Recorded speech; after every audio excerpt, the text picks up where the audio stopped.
जीवन में यशोदा मैया तेरो ललना, मैया तेरो ललना हो, मैया तेरो ललना हो, मैया तेरो ललना हो, मैया तेरो ललना। जुग जुग जीवी री यशोदा मैया तेरो ललना, जीवी री यशोदा मैया तेरो ललना, जीवी री यशोदा मैया तेरो ललना।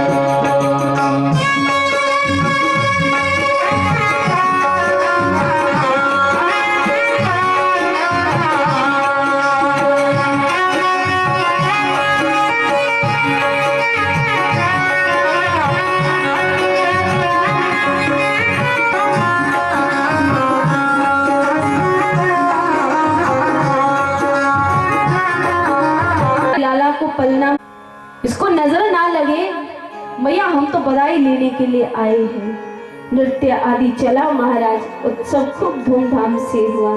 फिर कहते हैं सभी अपने अपने स्थान को चलते हैं। धीरे धीरे बुलाकर कहा कि गोकुल के भीतर मेरा काल है, उसको कौन मार सकता है। पूतना ने कहा मैं विशाल राक्षसी हूँ, मुझे कुछ करना भी नहीं पड़ेगा, मैं उसको जहर से मारकर समाप्त कर दूंगी। तो कहा जाओ। फिर कहते हैं कि यहाँ पूतना रवाना हुई और चल पड़ी गोकुल की ओर। इतना सुंदर रूप बना, इतना सुंदर मानो कि महाराज इंद्र की अप्सराएं कुछ भी ना हो उनके सामने, इतना सुंदर बनाकर आई। नवजात जितने भी शिशु थे उनको मारने लगी। भगवान ने सोचा कि सबको मार देगी तो फिर मेरे साथ खेलेगा कौन, लीला कौन करेगा। तो भगवान ने पूतना को अपने इशारे से अपनी तरफ बुलाया। पूतना चलकर गई। नंद बाबा घर पर नहीं थे और मैया बाहर चौक पर बैठी हुई थी। भगवान को पलने में सुलाया हुआ था। पूतना आई और पूतना आकर मैया के पास में बैठी। मैया भी एक बार उसके रूप को देखकर मोहित हो गई और कहने लगी बहन आज से पहले तो मैं तुम्हें कहीं नहीं देखा, तुम कौन हो। यहाँ पर पूतना कहने लगी बहन मैं तुम्हारे पीहर से आई हूँ और तुम्हारे विवाह को इतना समय हो गया तो तुम मुझे कैसे जानोगी, पर मैं तुम्हें जानती हूँ। नंदराय जी का नाम बहुत लोगों तक पहुंचा है और आपको भी मैं जानती हूँ। सुना है आपके घर में लाला का जन्म हुआ है, तो उस लाला का दर्शन मैं करने के लिए आई हूँ। अरे अच्छा बहन, सुंदर थी, मोहित हो गई, पर हलाहल विष लगाकर आई थी। सोचा मुख के भीतर पान करवाऊंगी और जहर पीकर मर जाएगा। लेकिन भगवान को जैसे पूतना ने उठाया, भगवान ने अपने नेत्र बंद करके रख लिए। मानो पूतना को भगवान देखना नहीं चाहते। इसके कई उदाहरण बताए हैं।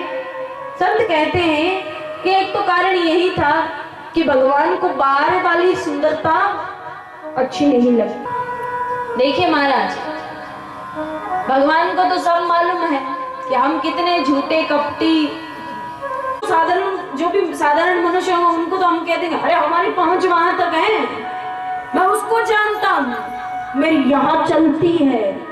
सामने वाला सोचता शायद चलती होगी, पर याद रखना जो कहता है ना कि मेरी यहाँ तक चलती है, सोच लेना कि अपने घर के भीतर भी नहीं चलती। सोच लेना जो कहता है ना मेरी यहाँ चलती है, सोच लेना फिर कि उसके घर के भीतर भी नहीं चलती महाराज। और जिसकी चलती मुलाकात की है तो महाराज अपनी प्रशंसा एक तरफ, लेकिन फिर माता भगवान ने सोचा कि मेरी मैया ऐसा मुझे देखती रहेगी मोहित तो हो जाएगी। तो भगवान यहाँ रुदन करने लगे और जब रोने लगे माता भाग कर गई और अपने पुत्र को अपने गोद में ले स्नेह लाड लड़ाने लगी। नंद बाबा कहते हैं कि पुत्र पर कैसा संकट आया है, अगर पुत्र को कुछ हो जाता तो ये तो भगवान की कृपा है कि हमारे पुत्र को कुछ हुआ नहीं। कहा अब इसको कैसे हम जलाएं, इसका क्या करें विशाल शरीर का। तो नंद बाबा ने कहा इसके कई टुकड़े करके और अलग अलग चिता बनाकर इसको जला दिया जाए। पूतना अपनी व्यवस्था अपने साथ लेकर आई। कैसी व्यवस्था, जब गिरी ना तो वृक्ष कई साथ में गिर पड़े थे, तो ये जरूरत भी नहीं रही कि लकड़ी भी कहीं से लाए। उन जो वृक्ष थे उन्हीं से ही उसी की चिता बनाई गई और उसको जलाया गया। लटके हुए हैं उसी समय सुरभि गोप है। तो बड़े ही भाव के साथ माखन चोरी की लीला भजन के द्वारा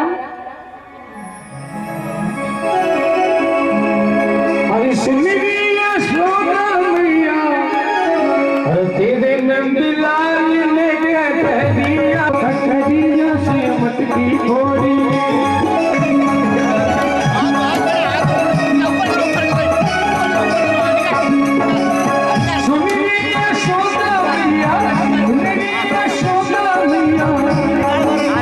आज तो भगवान माखन चोरी करेगा, मुझे पहले आएगी मदनी गोपाल ने कह दिया से मत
की बड़ी सुंदर लीला।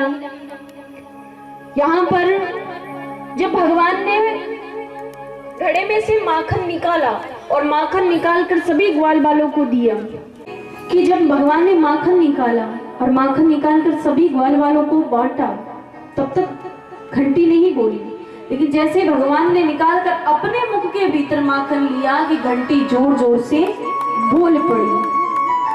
बोले तो यहाँ भगवान कहने लगे, घंटी मैंने तुम्हें मना किया था कि तुम बोलना मत, लेकिन फिर भी तुम क्यों बोली? घंटी कहने लगी, प्रभु आपने माखन निकाला, मैं नहीं बोली। माखन ग्वाल बालों को दिया, मैं नहीं बोली। उन्होंने खाया, मैं नहीं बोली। लेकिन जैसे प्रभु आपने भोग लगाया तो शास्त्र युक्त है कि जब जब भगवान को भोग लगे तब तब घंटी को बोलना चाहिए। इसीलिए प्रभु मैं बोली क्यों? सुरभि गोपी आई अंदर, ग्वाल बाल तो सारे के सारे भाग गए, भगवान छिलके में लटके हैं। बोले कन्हैया अब कहाँ जाएगा, अब क्या करेगा, अब देख तू। भगवान बोले पहले गोपी मुझे नीचे तो उतार, अगर नहीं उतारेगी तो मेरी मैया तेरे साथ क्या करेगी, फिर तू देख।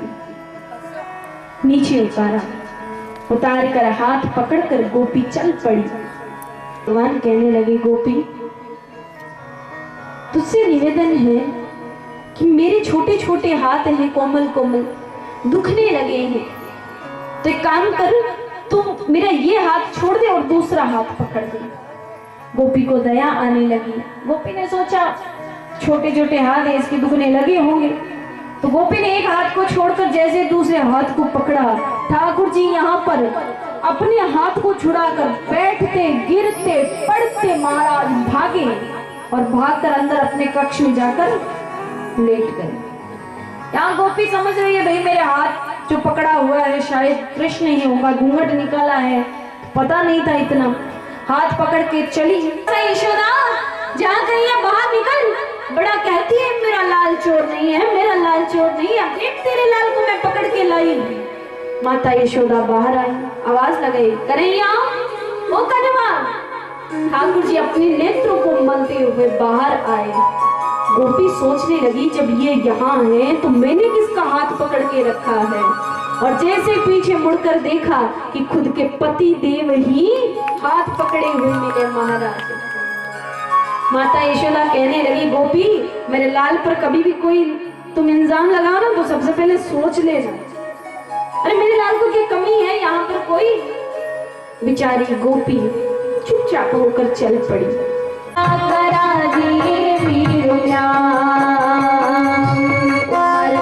छोटी है नजर तेरी खोटी है, उम्र तेरी छोटी है नजर तेरी खोटी है, कैसे करा दूं तेरा प्यार, कैसे करा दूं तेरा प्यार।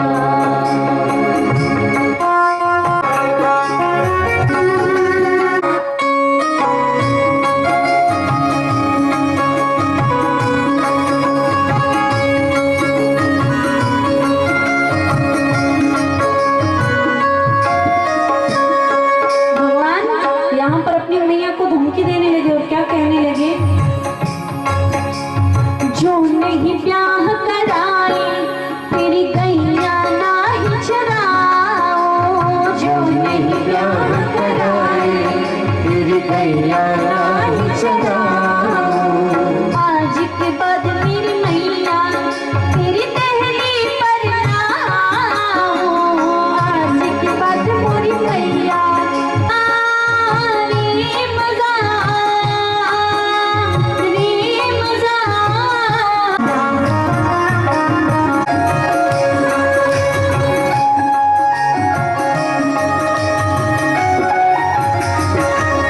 मैया को धमकी देने लगे, मैया जो नहीं ब्याह कराए तेरी गैया नाली चराए, आज के बाद मेरी मैया तेरी दहली पर ना आओ। क्योंकि इंद्र को अभिमान था कि कोई भी संसारी वालों को वस्तु चाहिए तो वो मुझसे ही प्राप्त होगी, तो भगवान उसका वो अभिमान तोड़ना चाहते थे। तो भगवान ने यहाँ पर कहा कि आज इंद्र की पूजा नहीं, आज गोवर्धन की पूजा होनी चाहिए। तो भगवान के सब लोगों ने बात मानकर और यहाँ गोवर्धन की पूजा करनी प्रारंभ कर दी और सब कहने लगे क्या, ओ श्री गोवर्धन महाराज महाराज थारे माथे मुकुट विराज रयो, ओ श्री गोवर्धन महाराज महाराज थारे माथे मुकुट विराज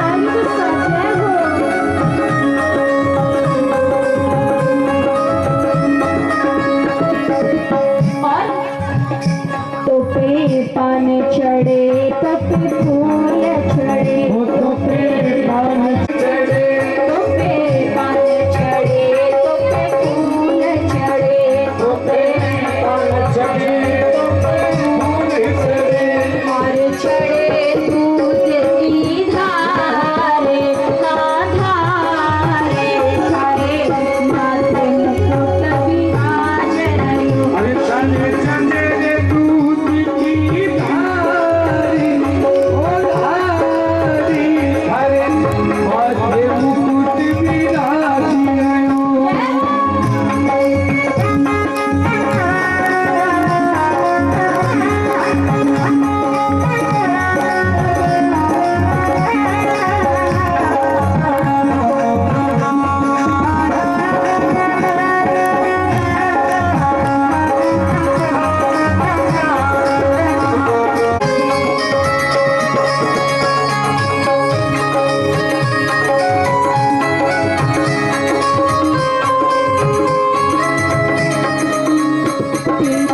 सात कोस की परिक्रमा सात कोश की परिक्रमा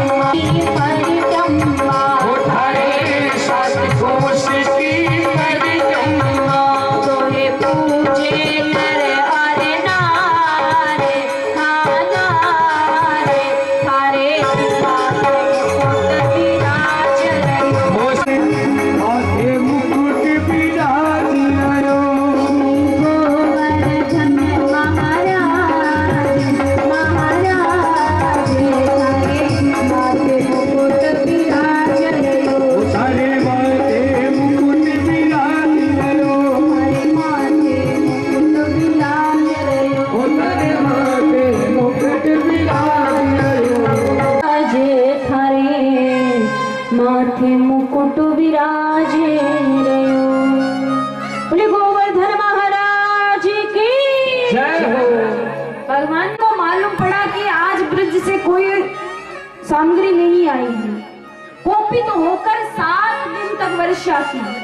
भगवान ब्रजवासियों की रक्षा करते हुए छोटे से 7 वर्ष के ठाकुर जी सबसे कनिष्ठ का अंगुली पर 7 कोस के गोवर्धन पर्वत को 7 दिन तक धारण किए हुए खड़े रहे। सारे ब्रजवासियों को कहा कि आप गोवर्धन के नीचे आ जाए। सब आए। तो कहते हैं जब सब खड़े थे तो यहाँ पर एक स्त्री भी खड़ी थी, गोपी, जिसकी नजर ठाकुर जी पर गई। देखते ही ये गोपी से पूछने लगे, गोपी ये कौन है? एक गोपी ने कहा कि ये वही कृष्ण है जिसके साथ में तूने प्रण लिया था कि इसका मैं कभी भी मुख नहीं देखूंगी। कब कहा था? एक बार ठाकुर जी का कोई सखा अपनी पत्नी को लाने के लिए दूसरे गांव में जा रहा था, नगर में गहना करने के लिए। जब जा रहा था तो हुआ क्या, रास्ते में आ रहा था तो माँ ने उसको सीख देकर भेजी कि बेटी ससुराल में जाए तो ऐसे रहना, ये करना वो करना, उसको सम्मान देना। लेकिन क्या कहा, वहां जाओ तो एक ऐसा भी नंदराई का छोरा रहता है जिसका नाम कृष्ण है, तुम कभी भी उसका मुख मत देखना। अब कन्या को जैसा सिखाए वो वैसा ही तो करेगी। उसने कहा ठीक है। आई तो ठाकुर जी ने वादा किया था कि सखा भाभी सबसे पहले आए तो सबसे पहला मुंह मैं देखूंगा। तो बीच रास्ते में ठाकुर जी ने रोक लिया, नहीं पहली मेरी बारी है, मैं देखूंगा। तो सखा ने कहा देवी जरा अपना मुख मेरे सखा को दिखलाइए, ये कृष्ण है। जैसे ही कृष्ण का नाम सुना, अरे मेरी मैया ने मुझे मना किया था कि इसको मेरा मुख नहीं दिखलाना है। बोले नहीं दिखाऊंगी। सखा निराश हो गया, बोले कि देवी बोली मैं नहीं दिखाऊंगी। भगवान बोले गोपी तू क्या, जा आज के बाद मैं अपना मुख तुझे कभी भी नहीं दिखलाऊंगा। इतना कहकर भगवान से वहां चल पड़े। आज जब भगवान ने गोवर्धन पर्वत को उठाया, हवा चल रही थी चारों तरफ, गोपी का घूंघट उठा, सामने भगवान को देखा। देखते ही मन के भीतर वो आज दुख आने लगा। खेद हुआ कि जिस कृष्ण को देखने के लिए दुनिया तरसती है, उस कृष्ण को मैंने देखने के लिए मना कर दिया। मुझसे बड़ा और कौन दुर्भागी हो सकता है। दूसरे जन्म में वो मीरा बनकर आई महाराज, जो भक्ति से मारवाड़ में ठाकुर को पाया और द्वारिकाधीश के मुख के भीतर वो मीरा समा गई। कोई ज्यादा बड़ी नहीं थी, 3 वर्ष की मीरा बाई कथा में जाया करती थी और एक ही प्रश्न करती थी कि मेरा भगवान मुझे कब मिलेगा, मेरा गिरधर मुझे कब मिलेगा। मीरा बाई कहती है क्या, तुम्हारा हरि निर्मोही रे सांवरा जाय बसो परदेस।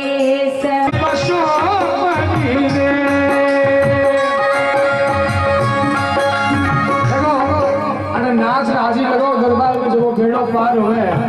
हाँ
संसार सार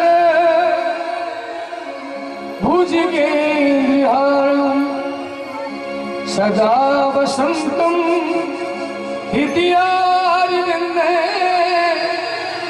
भवं भवानी सहितं नमामि। हे मुरली वाले तेरी आरती गाओ,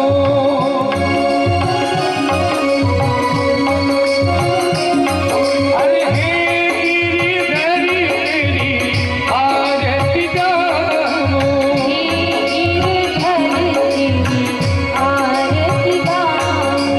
अरे आरती गाओ प्यारे तुमको मनाऊं,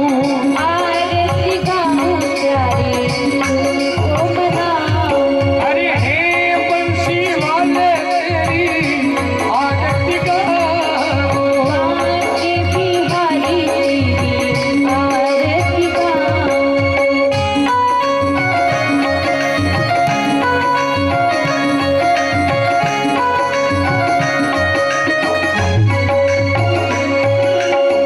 मोरी मुकुट तेरे शीश पे सोए,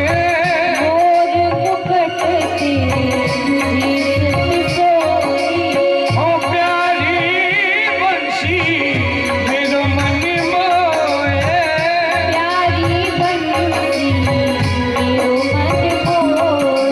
अरे देख युगल छवि बल बल जाऊं,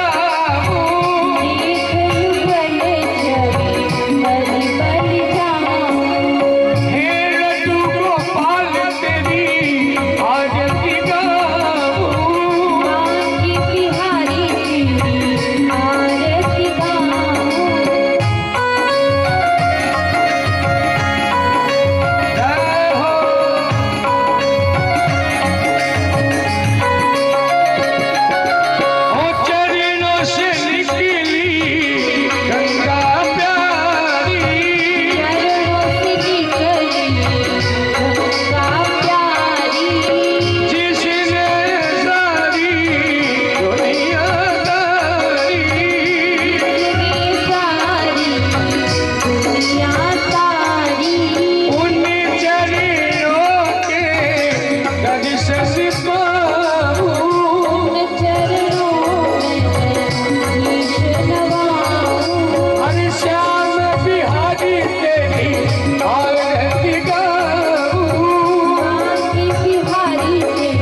कानि च पापानि जन्मान्तरकृतानि च तानि सर्वाणि प्रंशन्ति प्रदक्षिणां